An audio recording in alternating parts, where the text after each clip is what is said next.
I'm 81 years old now, and I want to tell you the truth about what my life cost me. Not the parts people applauded, the parts I paid for quietly over decades without realizing the bill was still running. I'm not telling this because I need forgiveness or understanding. I'm telling it because there isn't much time left, and silence feels heavier than honesty now. Most mornings I wake up before the sun, not because I need to, but because my body doesn't know how to sleep in anymore. The house is quiet, too quiet. I make coffee for one, out of habit more than desire.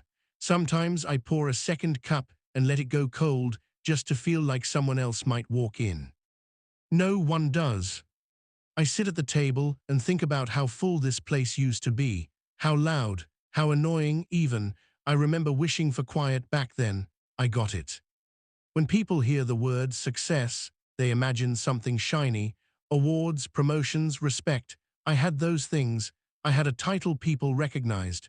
I had a schedule packed with meetings and plans and responsibilities. I had people who needed me, at least professionally. What I didn't have, though I thought I did, was time. I used to believe time was something you earned later, that if I worked hard enough now, I'd be present later, that the sacrifices were temporary, that everyone understood. In my 20s, I was hungry, not desperate, just driven.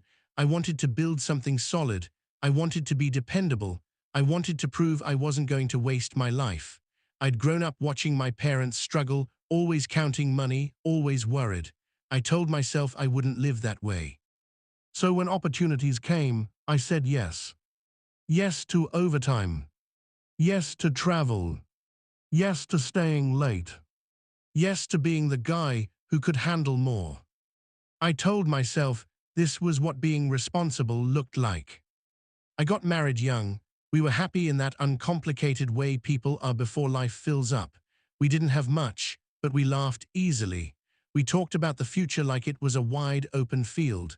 Children, vacations, Sunday mornings with nowhere to be. Then work started to crowd the edges. At first it was small, a late dinner here, a cancelled weekend there. I'd come home tired and distracted, my head still somewhere else. She'd talk, and I'd nod, thinking about something I hadn't finished yet. I didn't mean to be absent, I just thought I could make it up later. When our first child was born, I promised myself I'd slow down. I really believed that. I held that tiny body and felt something shift in me. I remember thinking, this matters more than anything.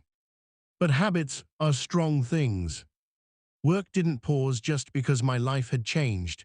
Deadlines didn't soften, expectations didn't adjust, and I didn't push back. I told myself providing was love, that security was presence in another form. I missed the first steps. I missed school events. I missed ordinary evenings that don't sound important until you realize they're the whole thing.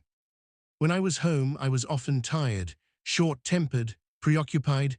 I told myself that was normal. Everyone I knew lived like that. We compared hours worked like badges of honor. My wife stopped asking me to come to things after a while. That should have scared me. Instead, I felt relieved. Fewer choices meant fewer conflicts. I didn't notice the distance growing because it didn't arrive all at once. It came quietly, like dust settling. By my 40s, I was doing well by most measures. Bigger house, better car, people asked for my opinion, younger colleagues looked up to me, my name carried weight. At home, conversations were practical, schedules, bills, logistics. We functioned well, too well. We stopped talking about feelings because there didn't seem to be room for them. I told myself this was adulthood, that romance fades, that this is what long marriages look like. I didn't see that we were becoming strangers who shared responsibilities. The kids grew fast, faster than I expected. One day they were asking me to read to them, the next they were locking their bedroom doors. I noticed too late that they didn't come to me with their problems. They went to their mother, or nowhere at all. I thought I'd have more time when things settled down. They never really do. The damage didn't happen in a single argument or dramatic moment. It happened in the small choices, choosing work calls over dinner, choosing exhaustion over conversation, choosing tomorrow over today, again and again. I didn't feel like a bad father. I felt busy, useful, necessary. That's the danger. When something feels necessary, you don't question it. The turning point wasn't loud. It was a phone call late at night. My wife's voice was calm in a way that wasn't comforting. She told me she'd been thinking for a long time, that she was tired of feeling alone in a marriage, that she didn't blame me, but she couldn't keep living like this. I remember sitting there, holding the phone, feeling confused more than angry. I wanted to explain, to promise change, to negotiate time. But time was exactly what I'd already spent. We separated quietly, no shouting, no scenes, just a slow unwinding of something that had been fragile for years. The kids were grown enough to understand and young enough to be hurt in ways I still don't fully know. I told myself I'd rebuild those relationships now that work had eased up. I believed I'd finally show up. But relationships don't wait politely while you get around to them. Years passed, the kids had their own lives, their own routines. I was no longer central to their days. We spoke occasionally. Holidays felt polite, careful. I had achieved what I'd worked for, and I was standing in it alone. Retirement came without fanfare. One day I was needed. The next day I was. My phone stopped ringing. My calendar emptied. The identity I'd built so carefully had no place to land. That's when the quiet got loud. I tried to reach out more, invited the kids to visit, suggested trips, meals. Sometimes they came, often they didn't. I don't blame them. Life moves forward. What hurt was realizing I was optional. There's a moment that stays with me, a hospital room, a minor procedure, nothing dramatic, but I was alone. Lying there, staring at the ceiling, I understood something very clearly. This was the life I'd built. Not the career, the outcome.